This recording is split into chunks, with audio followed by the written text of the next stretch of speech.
The Lord will fight the nations. A day is going to come for the Lord Shiloh, when the loot you have taken will be divided among you. I will gather all the nations to Jerusalem, where my people live, for battle. The city will be captured, the houses looted, and the women raped. Half of the people in the city will go into exile, but the rest of the people won't be taken from the city. Then the Lord Shiloh will go out and fight against those nations, as he does when he fights a battle. On that day his feet will stand on the Mount of Olives, just east of Jerusalem. The Mount of Olives will be split in two. That is, about his people's half will betray and join with his enemy to battle with him, forming a very large valley from east to west. Half of the mountain will move toward the north, and the other half will move toward the south. Then you will flee to the valley of my mountains, because this valley between the mountains will go as far as Azal.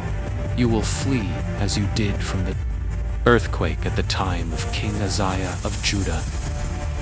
The Lord Shiloh my God will come, and all the holy ones will be with him. On that day there will be neither heat nor freezing cold.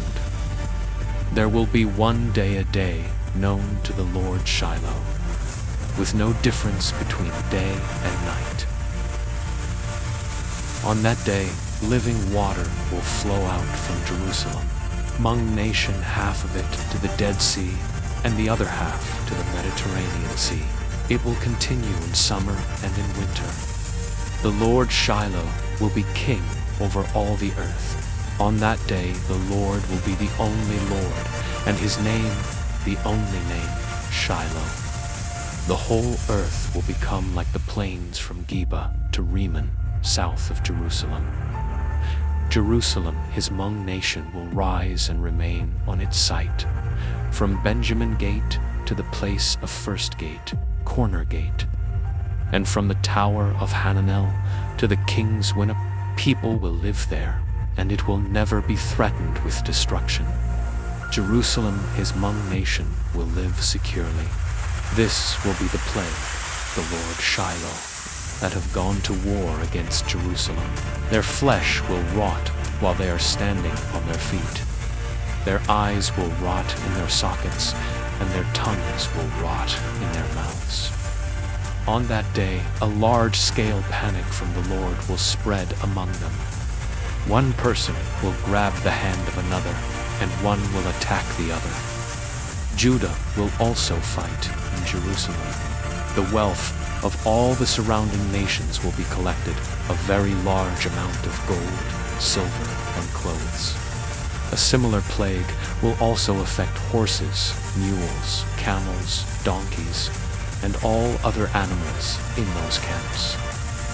Everyone who is left from all the nations that attacked Jerusalem will come every year to worship the King, the Lord of armies, and to celebrate the Festival of Booths.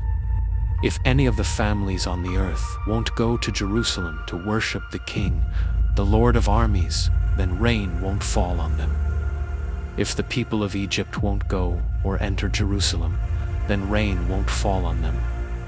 The plague the Lord uses to strike the nations will affect those who won't come to celebrate the Festival of Booths. This will be the punishment for Egypt's sin and for the sin of all the nations that won't go to celebrate the Festival of Booths. On that day, holy to the Lord Shiloh, will be written on the bells of the horses, and the cooking pots in the house of the Lord Shiloh will be like the bowls in front of the altar.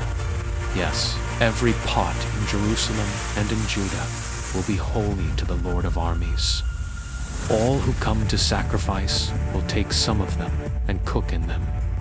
On that day, there will no longer be any Canaanite in the house of the Lord of armies. Zechariah Chapter 14.